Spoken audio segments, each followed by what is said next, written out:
I just learned today from the internet, from my mom, that she had the first color TV on the block. The internet said it was like 10 inches big, so you had to like, pull it, but she got really, really close. She was super original, growing up. She was a famous grandma because she, told dirty jokes, all these crazy stories. So I've got a couple of stories I'm going to tell real quick. The first is, when we were really little, she lived in Port Washington on Long Island, and we'd go and visit.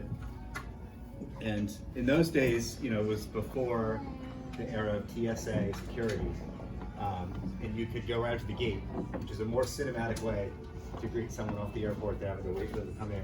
And Nanie, we'd get off the plane, and all the normal people would be waiting quietly for the people arriving. Nanie would be in like some full ridiculous garb with the guitar out, doing a song, a whole routine. Absolute insanity. We loved her. I remember so much about those trips to Long Island. Jimmy's backyard had the great clams, baked clams. I remember what her house looked like, how it was laid out, how it smelled. There was a field across the street. I played baseball with my Uncle Ken. The only Italian word I knew growing up was sadicita, which means shut up. Because she said that to Papa Joe all the time. They were married, 64 years. An amazing marriage. Polar opposites in a lot of ways. He was kind-hearted and quiet. She was loud, brash, funny.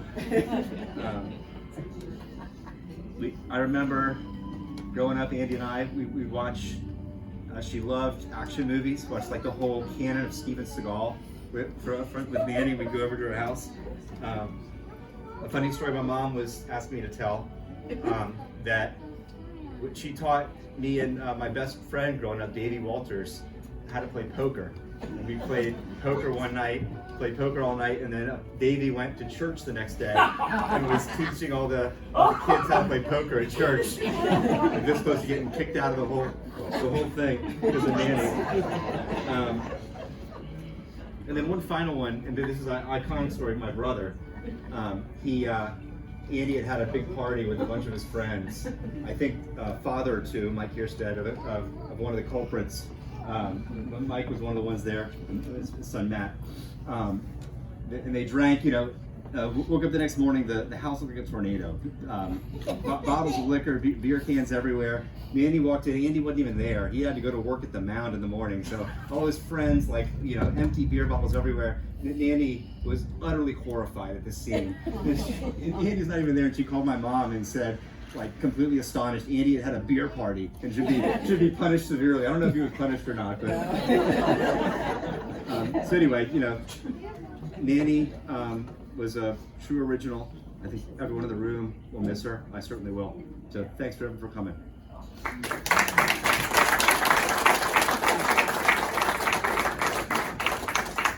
I had some serious things to say, and I will say those, but I thought I would tell some funny stories first, and we'll end perhaps on a more serious note. But I have everyone in this room, we could stand up and all have an Elaine story, but there's a few I'd like to share with you. The first one I thought of is, she had another son, Ken, who passed away a number of years ago, and he was a quarterback for the football team in our Port Washington football team.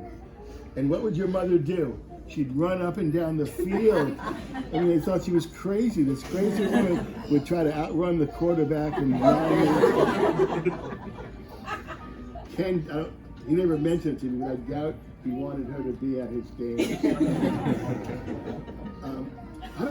I might have been about 5 or 6 years old, and we lived on Graywood, which is the same block that my grandmother lived on, my aunt, and another aunt. Italian families, they try to live all in the same block. And I got home, well, actually, it was more dramatic for my father and Uncle Joe, because when they got home, my mother, it was Frances, and Aunt Elaine decided they would what? They switched houses. Well, their two husbands were at work. So my father went to home and he went to walk in the door, and my Aunt Elaine said, "Jerry, you don't live here anymore." You live, and the house was right behind the ones they lived in. So the Leonetti girls were pretty bold, as you can see. I don't think you can speak about my aunt without mentioning, and Josh did a little bit, about talking about my Uncle Joe or Papa Joe. They were very, very different, extremely different. As he said, they were yin and yang opposites. They really were. But there were some areas they were exactly the same. One is they loved each other, they loved their family, and they loved cars, right? You never knew what color car or what they were going to change cars. My aunt was very, very bold. I mean, I don't think there was a shy bone in her body. When she had something to say, she spoke up very, very quickly with no apology. And I'll tell you one time that she did it, when Ken passed away. None of you know this, but on the way there, I thought, I'm going to be asked to speak at the funeral. I just had this feeling. So on the way there, I was writing these notes down, and I got to the funeral. I got to, I guess it was Port Washington, and went to the church, and nothing. And I was positive that I was going to speak, and so I went to the church, nothing. Now they had the procession to the funeral, to the cemetery. The priest made some remarks. He said, I would like each of you, they gave out flowers, remember? And everyone put them very, gently on his coffin. And he said, after you place the flower, I want everyone to go to your car. And he said that. The first person put the flower on Ken's coffin, and Aunt Elaine said, wait a minute, stop. Mark, go up and say something. And if you want something that would explain my Aunt Elaine, that was it. There's another one I tremble and say, she did have colorful jokes, and I've been toying with telling you, it's not like anything she said, but it's something that she reminded me of, and maybe I was the initiator of her colorful and very unique stories. She told me when I was about 5 years old, I went up to her and said, Aunt Elaine, I'll show you mine if you show me yours. And that was my Aunt Elaine.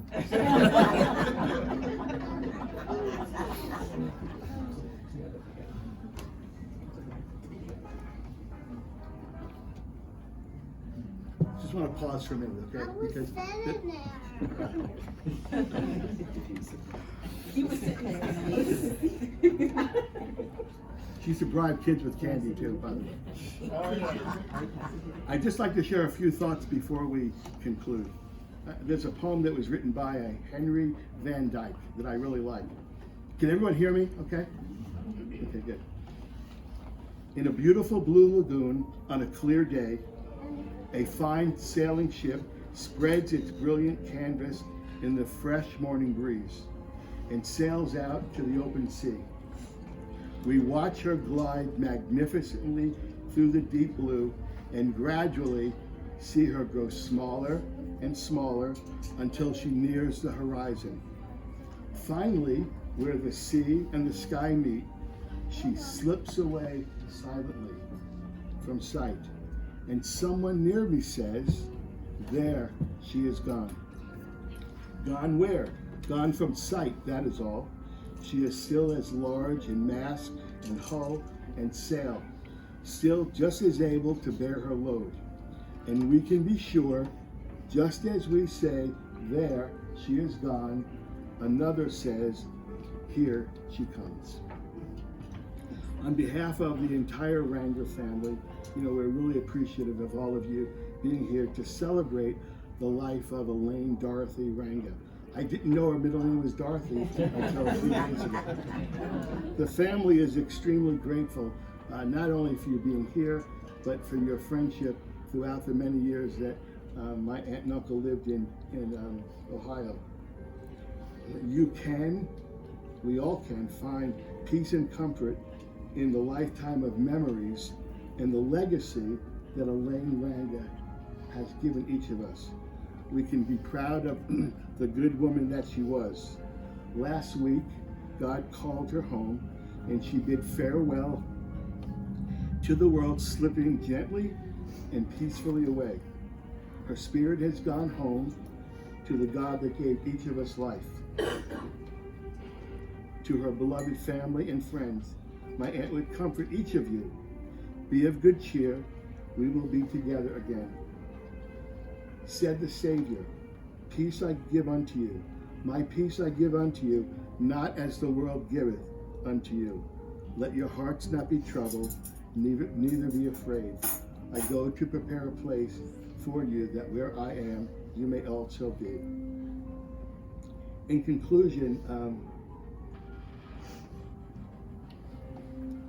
Elaine left a tremendous legacy, and so we all have fond memories of her. And one of the things I think that we should remember is she was as bold as she was and as outspoken. She was very peaceable, and she was very kind, and she was very giving. And if we can emulate her example, we will be better people for that. I thank each of you for coming, and perhaps later you can share different experiences, and she wouldn't want this to be a sad occasion. She wanted a certain amount of laughter, and because that's just who she was. So again, thank you for coming, and as we honor Elaine Dorothy Ranga, may she rest in peace until we meet again. Thank you very much. Amen. The last release has for Ernie Palmy's, her brother-in-law, to offer